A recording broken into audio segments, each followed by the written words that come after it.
বিশ্বের ১০০ প্রভাবশালী ব্যক্তির তালিকা প্রকাশ করেছে টাইম ম্যাগাজিন। ২০২৫ সালের জন্য এই তালিকায় স্থান পেয়েছেন বাংলাদেশের অন্তর্বর্তীকালীন সরকারের প্রধান উপদেষ্টা ডক্টর মোহাম্মদ ইউনূস। ফ্যাসিস্ট আওয়ামী সরকারের পতনের পর দুঃসময়ে শাসনভার গ্রহণ ও বলিষ্ঠ নেতৃত্বে বাংলাদেশকে এগিয়ে নিয়ে যাওয়ায় টাইমস ম্যাগাজিনের ১০০ প্রভাবশালী ব্যক্তির তালিকায় নাম এসেছে অন্তর্বর্তী সরকারের প্রধান উপদেষ্টা ডক্টর মোহাম্মদ ইউনূসের। আর এই তালিকায় নাম থাকায় ডক্টর ইউনূসকে শুভেচ্ছা জানিয়েছেন সাবেক মার্কিন পররাষ্ট্রমন্ত্রী হিলারি ক্লিন্টন। বাংলাদেশের পক্ষ থেকে যেটি হলো যে ভারতের বিভিন্ন পণ্য আমদানিতে নিষেধাজ্ঞা দিয়েছে।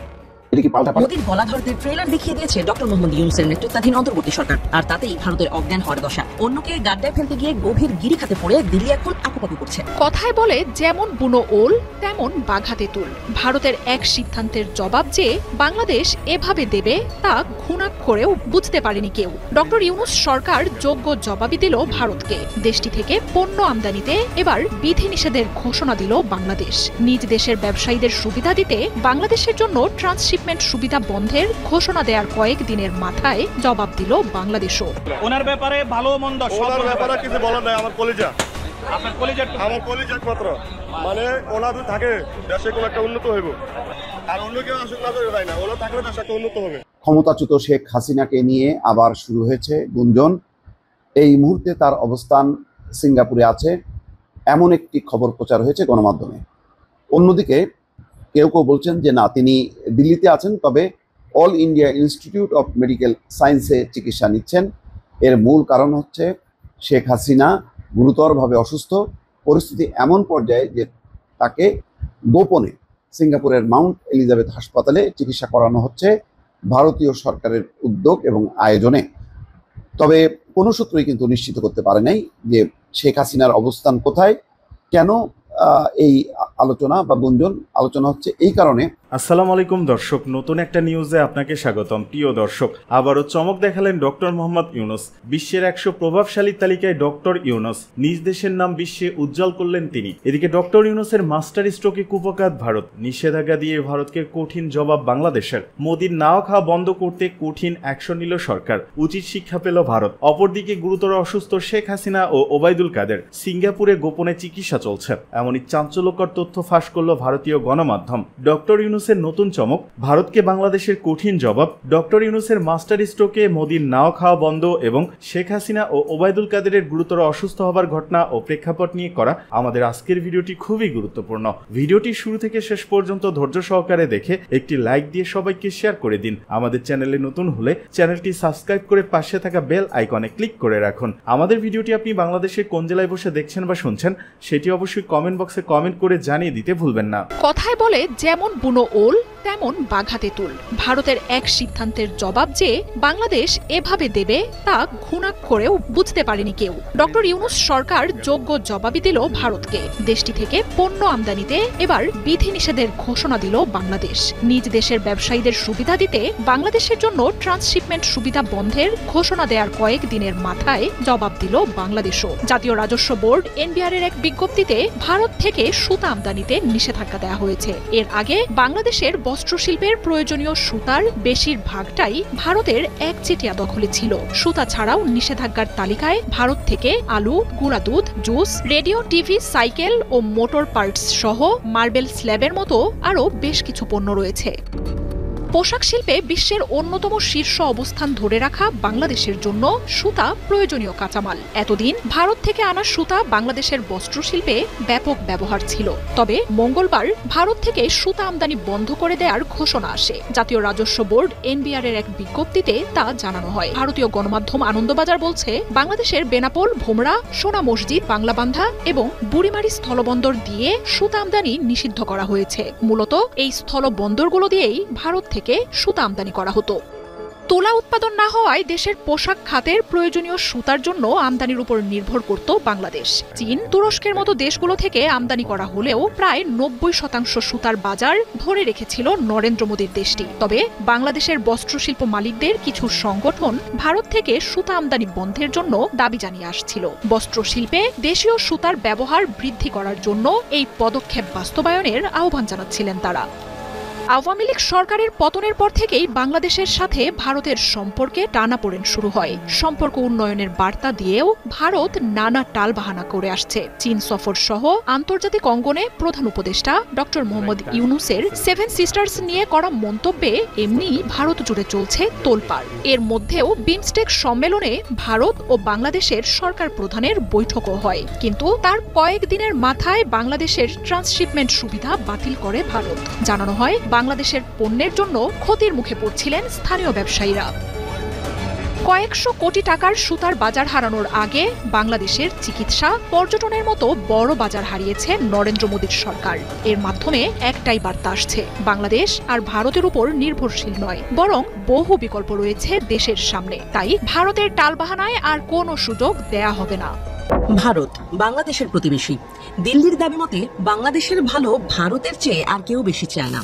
ভারতের পররাষ্ট্রমন্ত্রী এস জয়শঙ্কর যখন এই কথা বলেছিলেন, তখন আবেগ নয়, বাংলাদেশে একটা হাসির খিলখিল ও হো হো রব উঠেছিল। অনেকে হয়তো বলেছেন, এমন ভালো চাওয়ার লোক থাকলে তাদের আর খারাপ চাওয়া লোক কিংবা শত্রুর দরকার পড়ে না।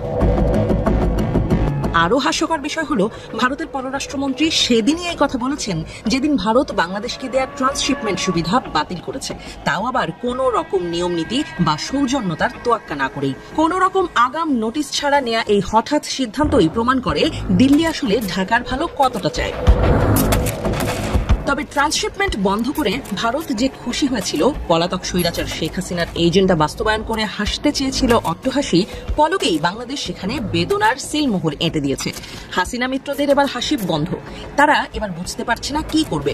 দিল্লিতে হয়তো এরই মধ্যে বেজে উঠেছে রবির লেখা গান, দিনগুলি মোর সোনার খাঁচায় রইল না। ট্রান্সশিপমেন্টের জবাব বাংলাদেশ ট্রানজিটেও দিতে পারে। তবে আসল সিনেমার আগে মোদীর গলাধরদের ট্রেলার দেখিয়ে দিয়েছে ডক্টর মোহাম্মদ ইউনূসের নেতৃত্বাধীন অন্তর্বর্তী সরকার। আর তাতেই ভারতের অজ্ঞান হওয়ার দশা। অন্যকে গাড্ডায় ফেলতে গিয়ে গভীর গিরিখাতে পড়ে দিল্লি এখন আকুপাকু করছে। মোদীদের মনের রিংটোনে বাজছে, কুল নাই কিনার নাই, নাইকো দরিয়ার পারি। কিনার না পাওয়া মোদীর জন্য বাংলাদেশ দিয়েছে বিশেষ উপহার। সুতোর সাথে তাতে কাটা পড়েছে দিল্লির অনেক কিছুই। এবার ভারত থেকে বেশ কিছু পণ্য আমদানিতে নিষেধাজ্ঞা আরোপ করেছে জাতীয় রাজস্ব বোর্ড এনবিআর। এই নিষেধাজ্ঞার আওতায় ভারত থেকে duplex board, news print, craft paper, cigarette paper, মাছ, সুতা, আলু, গুঁড়া দুধ, tobacco, radio TV parts, cycle ও motor parts, formica sheet, ceramics ware, sanitary ware, stainless steel ware, marble slab ও টাইলস এবং মিক্সড ফেব্রিক্স আনা যাবে না। বিশেষ করে টেক্সটাইল, কাগজ ও সিরামিক পণ্য খাতে দেশীয় শিল্পের প্রতিযোগিতা সক্ষমতা রক্ষা করাই মূল উদ্দেশ্য। বাংলাদেশের এমন সিদ্ধান্তে বাংলাদেশকে বিপাকে ফেলতে সিদ্ধ হস্ত ভারতেরই গলায় ফাঁস পড়েছে। দেশটির সংশ্লিষ্ট শিল্পগুলোতে বড় ধস নামার শঙ্কা দেখা দিয়েছে। মোদী প্রশাসনের এসব সিদ্ধান্তে ভারতের অন্দরমহলেও তৈরি হচ্ছে হাসিনা ও মোদী বিরোধী জনরোষ। ব্যবসায়ী মহলও সহজ ও কাছের মার্কেট হারানোর অসন্তোষে ক্ষোভে ফুঁসছে। ঘরের ভেতরে ঘর হারা হওয়ার শঙ্কায় কাঁপছেন মোদী। তার গদিও নড়ছে বৃদ্ধ মানুষের নড়বড়ে দাঁতের মতো। কেবল ভয়, কখন যে সবকিছু শেষ হয়ে যায়। ভারত ট্রান্সশিপমেন্ট বন্ধ করে দিয়েছে, এটা নিয়ে বেশ নাড়াচাড়া হয়েছে। বাংলাদেশের উপর চাপটা বাড়লো এই শিপমেন্টের ব্যাপারে, অর্থাৎ আর ভারত হয়ে কোনো শিপমেন্ট করতে পারবে না। এখন বাংলাদেশ কি করলো? বাংলাদেশের পক্ষ থেকে যেটি হলো যে ভারতের বিভিন্ন পণ্য আমদানিতে নিষেধাজ্ঞা দিয়েছে। এটা কি পাল্টাপাল্টি নাকি এটা মানে অটোমেটিক স্বয়ংক্রিয় পদ্ধতি? অর্থাৎ বাংলাদেশ মনে করছে যে ভারতে এই পণ্যগুলো আসলে দেশের যে পণ্যগুলো সেগুলি ক্ষতিগ্রস্ত হবে, অথবা এইসব পণ্যের কোনো দরকার নেই। এইটা এমন একটা সময় এই সিদ্ধান্তটা নেওয়া হলো যখন নাকি দুই দেশের ব্যবসা বাণিজ্যের টানাপোড়েনের মধ্যে এরকম একটা সিদ্ধান্ত নেওয়া হলো। ভারত থেকে বেশ কিছু পণ্য আমদানিতে নিষেধাজ্ঞা আরোপ করেছে বাংলাদেশ। এই নিষেধাজ্ঞা নেপাল ও ভুটানেরও কিছু পণ্য রয়েছে। তাহলে বোঝা যাচ্ছে যে বাংলাদেশ হয়তো এটা সামগ্রিকভাবে নিয়েছে। রোববার প্রকাশিত গেজেটের মাধ্যমে এই নির্দেশনা জারি করে জাতীয় রাজস্ব বোর্ডের কাস্টমস উইং। মঙ্গলবার এই তথ্য জানায় এনবিআর। গত 5ই আগস্ট ছাত্র জনতার নজিরবিহীন অভ্যুত্থানে দেশ ছাড়ে শেখ হাসিনা এবং তারপর থেকে নানাভাবে টানাপোড়েন চলছে, রাজনৈতিক টানাপোড়েন, কূটনৈতিক টানাপোড়েন, ট্রান্সশিপমেন্টের মধ্য দিয়ে একটা বাণিজ্যিক টানাপোড়েনও শুরু হয়ে গেল। এর মধ্যে 8ই এপ্রিল বাংলাদেশকে দেওয়ার ট্রান্সশিপমেন্ট সুবিধা বাতিল করে ভারত সরকার।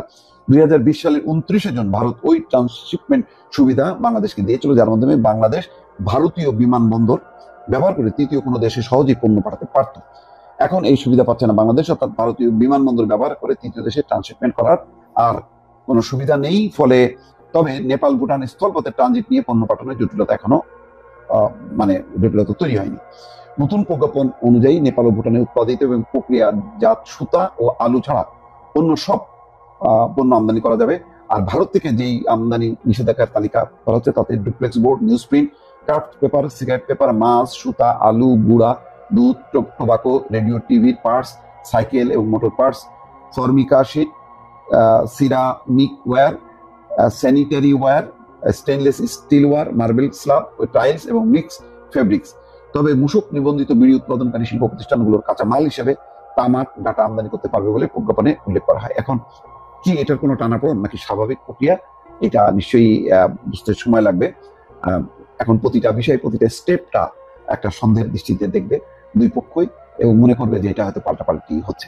বিশ্বের 100 প্রভাবশালী ব্যক্তির তালিকা প্রকাশ করেছে টাইম ম্যাগাজিন। 2025 সালের জন্য এই তালিকায় স্থান পেয়েছেন বাংলাদেশের অন্তর্বর্তীকালীন সরকারের প্রধান উপদেষ্টা ডক্টর মোহাম্মদ ইউনূস।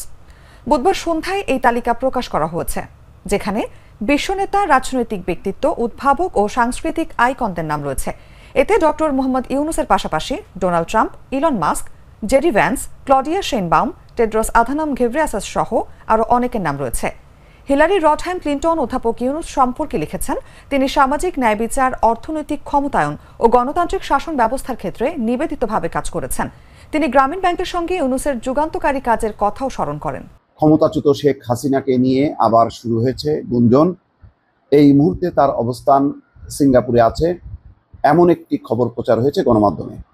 অন্যদিকে কেউ কেউ বলছেন যে না, তিনি দিল্লিতে আছেন, তবে all India institute of medical সায়েন্সে চিকিৎসা নিচ্ছেন।